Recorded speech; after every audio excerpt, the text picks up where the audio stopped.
Sometimes it's always harder to follow certain specials than it is others. Music plays a part in all of our lives. One song that's really meant a lot to me in the last just few months with all of kind of been going through. Jeremy Camp has a song out, "Living in the Moment," and if you haven't heard it, you might listen to it. It's got some pretty good words to doing that. But just like she was just singing, Jesus getting a hold of us, but then also how many of us are allowing Him to get a hold of us and to live with Him. He's there. It's just often we don't feel Him, or we're the ones that are basically leaving or doing whatever. We've been in the book of 1 Corinthians, and so we've been going through it, and we're looking at it again today. In the background, what you have is in chapter 8, Paul, if you remember starting last week, he starts to address some questions that are asked. And last week we had the Marriage Counseling 101, in which they ask him questions, and then Paul is addressing questions that they asked him. And what happens is many times people try to give answers to questions that are not being asked with the answers that are given. And so what happens is, you notice Paul summarized Christ's teachings, which are 4 different chapters in the New Testament on marriage, in one sentence. Because that was not the question he was being asked, what Christ was addressing. He was answering questions that they were asking him about, specific questions. I had it happen several times when I taught school. One question they loved to ask me, and they usually called me Mr. K when I taught. Mr. K, did Jesus turn water into wine? Now, why were they asking me? Okay. Notice their answer. They're going to use your answer. They're trying to get an answer to justify something. How many times does that happen to you? Another one they would do to me a lot of times. Mr. K, have you ever gone to an R-rated movie? Okay. Now, R-rated movie I went to was called Crossing the Switchblade. How many of you remember Crossing the Switchblade, talking about Teen Challenge? And today that would barely be a PG. But anyway, it had to do with, but again, why are they asking the question? They're wanting to take your answer, to go to their parents, and then justify what they're doing. Same thing can happen in 1 Corinthians 7. We're taking answers to Paul's answers he's given to their questions and trying to apply it to something that he wasn't applying to. And so what happens then, when you get to chapter 8, it's in the middle of what you're going to have. And I'm going to give you mostly a summary because I can't cover all of it. It has to do with Christian liberty. We started, if you remember, in chapter 6, Christian liberty, when it has to deal with the laxity of Christian liberty. Today he's going to talk about Christian liberty again. In the background, in 1 Corinthians 8, it has to do in 2 different ways. One is that of personal, and when the person would go then to the temple and offer a sacrifice, the undesirable parts were burned up, and the desirable parts of the meat they would then take home and they would eat it. So then what happens is when they're at a pagan temple and they're doing this, as a Christian, what do you now do? You also had a state function in which the same thing would happen with the state, in which they would then have an undesirable part would be burned up, and then it would then be sold in the marketplace. The parts that were good. So should you buy it in the marketplace, since it's been offered to an idol? So what happens to the questions, your 3 questions that Paul is trying to address in the next couple of chapters, is it accessible of buying and eating meat for one of these sacrificial animals? Should I be able, is it right for me to do it? To go and to eat this meat or buy this meat in the marketplace? What happens when you're invited as a guest to somebody's home and they bring out that meat? Should you eat it? A 3rd question, the accessibility of attending one of these pagan sacrifices and enjoying a meal that's in conjunction with it. What you had is the largest places for them to gather in these cities are going to often be in the temple. And it may not have anything to do with the worship, but it's where they're meeting. Should you as a Christian go to that temple then and do it? So these are questions they're asking then, and he's is now wanting to try to address. And so you think about it, I think a question we can ask ourselves today, you have this knowledge that we have. We can bring liberty, but liberty needs to be controlled by love. We have liberty to do a lot of things, but it should be controlled by love. And so in chapter 3, he wants to talk about being controlled by love. In chapter 8. In chapter 9, he's going to talk about his personal. He had liberty to do a lot of things, but Paul limited his liberty because of what he wanted to accomplish in his life. How many of us are willing to say no to our rights in order to have greater purpose of what we're doing? So he wants to look at those couple of things. So notice then, in chapter 8, you have Christian liberty should be controlled by love. And notice the contrasting solutions that you have in verse 1 to 3. Now concerning sacrifices to idols, we know that we all have knowledge. Knowledge makes arrogance, but love edifies. So you have two ways to respond. Knowledge or love. And he then is going to go on and he's going to talk about a little bit about knowledge. Notice in verse 2, if anyone supposes he knows anything, he has not yet known as he ought to know. But if anyone loves God, he is known by him. Okay, in order for you to love, it's using the word for agape. Agape love can only come by way of the Holy Spirit. So you cannot love as you should if you do not know God, because you cannot muster up agape love. You can muster up phileo love, eros love, but you can't muster up agape love because it only comes by God. So what happens is when you come to this knowledge will just puff it up. But love can edify. So the question is going to come down to when we're trying to address this pagan part of these sacrifices. Am I going to do it just through knowledge, or am I going to do it through love? And notice the first part then that you're going to have on here. The principle of knowledge then is going to be in verse 4 to 6. Therefore, concerning the eating of these things sacrificed to idols, we know that there is no such thing as an idol in the world, and there is no God but one. And even if there are so-called gods, or whether in heaven or on earth, as indeed there are many gods and many lords, yet for us there is but one God, the Father, from whom we are all things. We exist for him, the one Lord and Jesus Christ, and by through whom all things we exist through him. Okay, so when you see all these idols, have you ever been overseas in India and Malaysia? It's amazing. I mean, you go in and there's idols everywhere. I mean, I've never seen so many idols. And you look at them and you think, how in the world? You have the idol, the monkey idol. And then you have the elephant idol. And you have all this stuff, and they're burning incense, and then everywhere you go, there's somebody doing something. But in their mind, those idols are what? They're real. But in knowledge, we know who made the idol. Human hands did. And so what happens is you can have knowledge, but knowledge needs to be governed. Just because I have the knowledge. And so for those people, it's real. And what happens is Satan will use these things. They also had the people with transportation.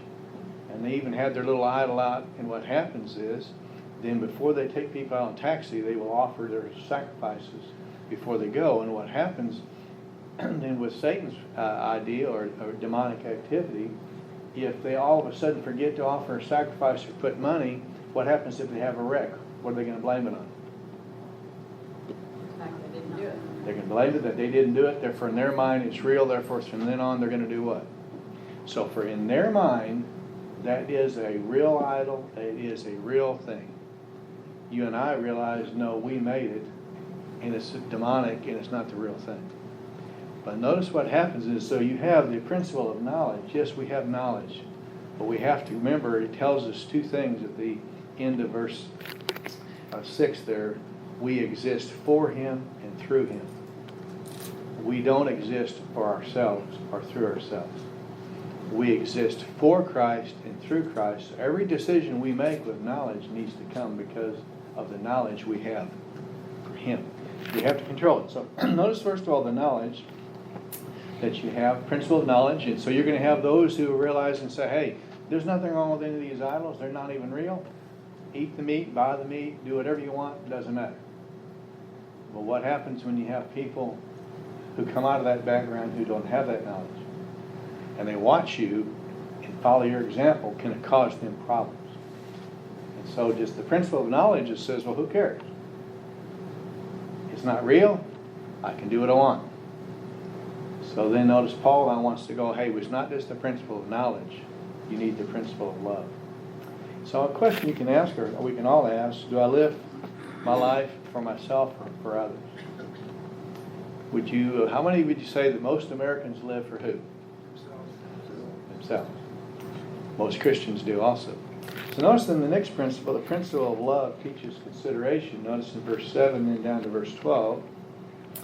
It says, however, not all men have this knowledge, but some being accustomed to idol until now, eat food as if it were sacrificed to an idol, and their conscience being weak is defiled.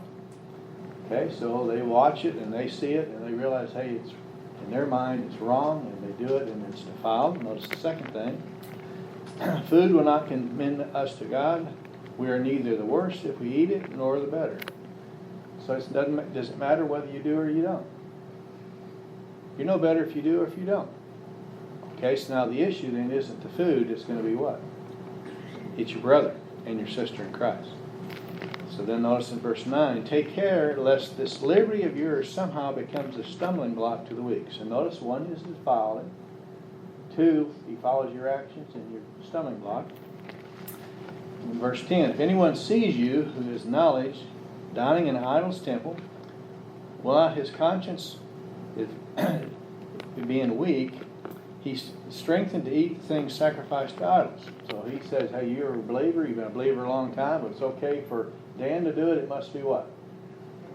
It's okay for me to do it, and then his conscience is going to defile him.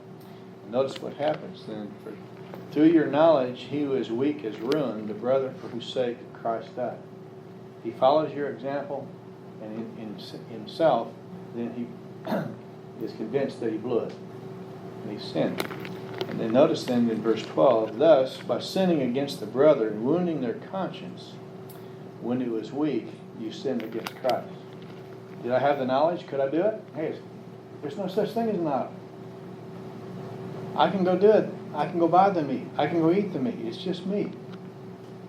But if my brother sees me and follows it, and it causes him to stumble, I am sinning against who? My brother and the Lord. So I think it's important. If I love my brother, then what do? I don't do it. Because it doesn't matter whether I eat the meat or I don't eat it, what's it going to do to my brother? But most of us don't care about the brother, we care about who? We care about ourselves, and hey, I like that steak and it's a good price. That's the honest truth, what we have. So notice, Jen, you have the principle of knowledge, but that knowledge needs to then be limited, that we are for Christ and through Christ. We then have to have the principle of love, that we want to be considerate to our brothers. So I think, again, is my concern for my walk or my brother's walk? I think most of the time we need to remember that. Notice then, I think in verse 13, the third principle I think we have.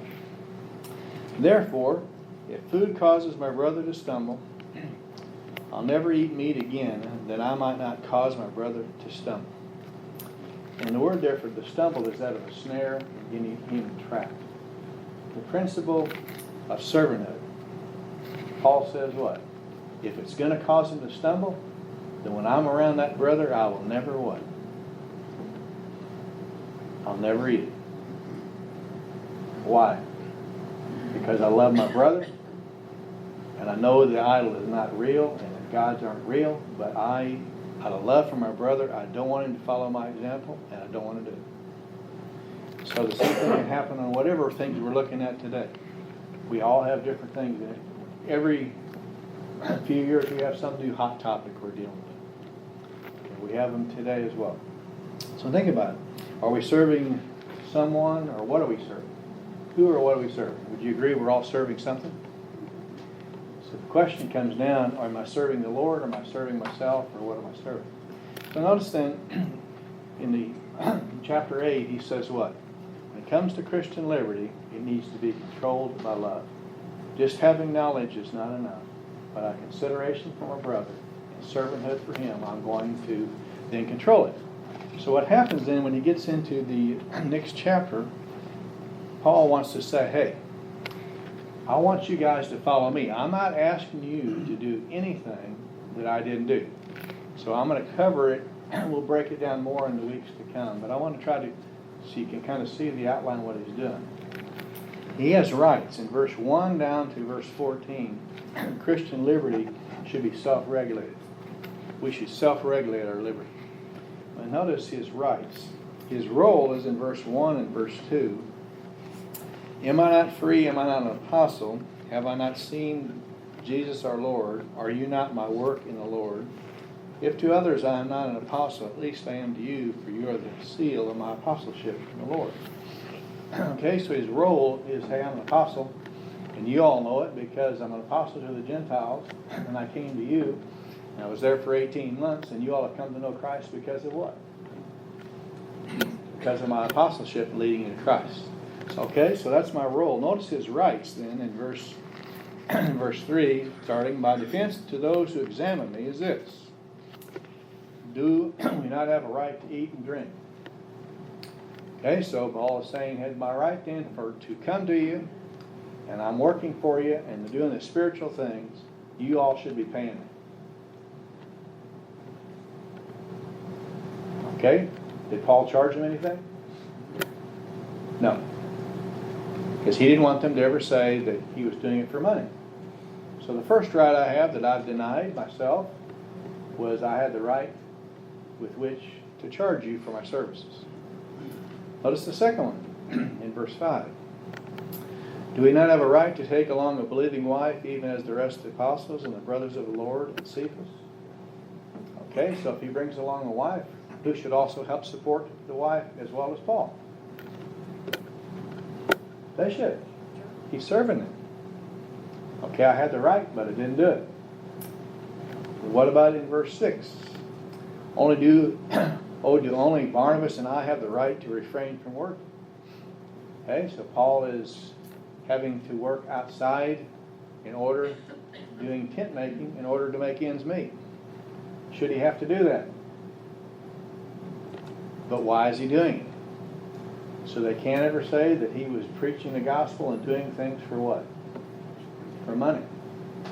Okay, so I'm asking you to give up your liberties for the sake of your brothers.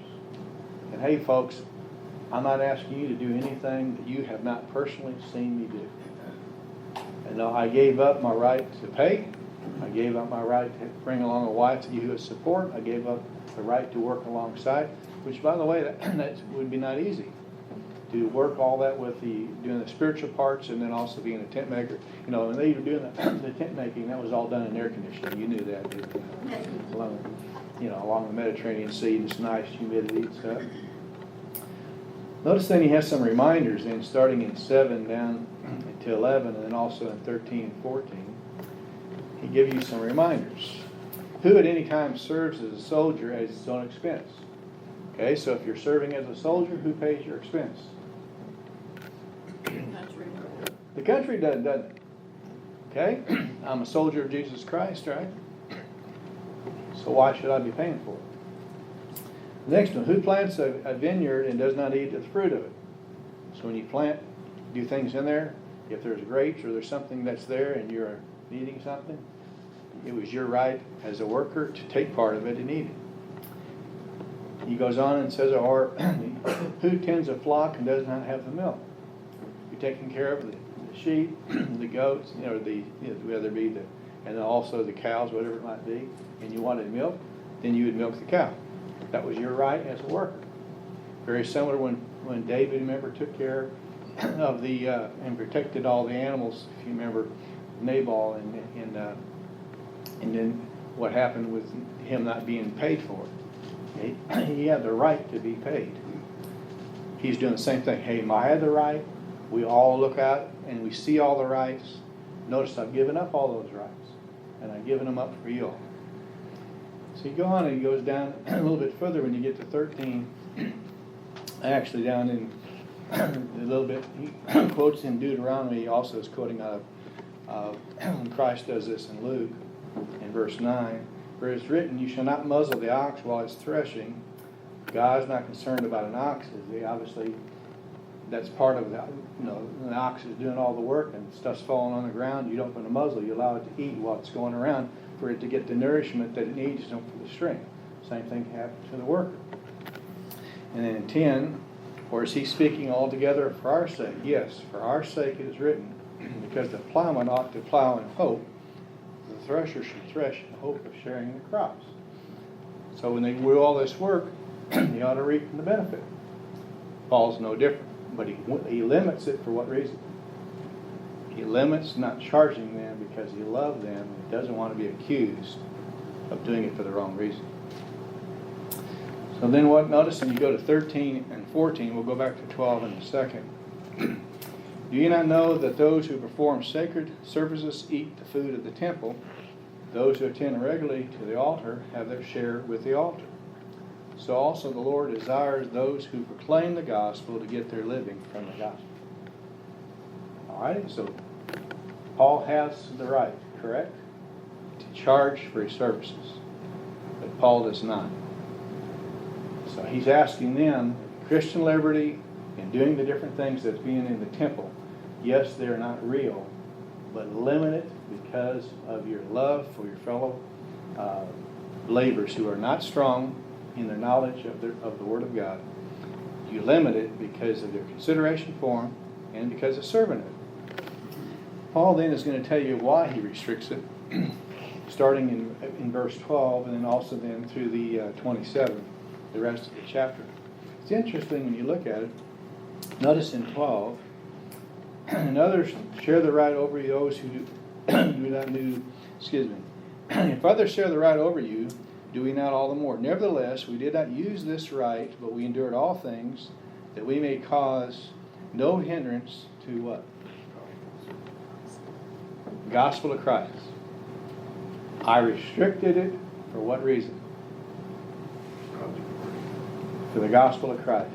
You cannot buy the gospel, and I am not going to do it for the purpose of gaining money, for that you all then said I preached for money, and you all then think you can buy your salvation. I limited my use. He goes on and talks a little bit more about it in this same part when he talks about in verse 15 to 18 when he says, but I have none of these things. Am I not writing these things that it may be done so in my case? Would it be better for me to die than to have any of man who make my boast in an empty one? Notice, if I preach the gospel, I have nothing to boast of, for I am under compulsion. For woe is me if I don't preach the gospel. But if I do this voluntarily, I have reward. But if it's against my will, I have a stewardship entrusted to me. What then is my reward? That when I preach the gospel, I may offer the gospel without charge, so as not to make full use of my rights in the gospel. It's amazing. He says what? I've been a steward, and I'm a steward of an apostle of Jesus Christ. I am required to preach the gospel. But if I do it voluntarily, I get a reward.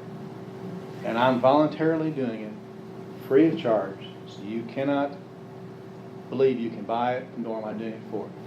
He willingly did. I mean, if you think about it, day after day, week after week, month after month, everywhere he goes, he worked so that not to charge so people didn't think they could buy it. Is he asking them to give up anything he wasn't willing to do?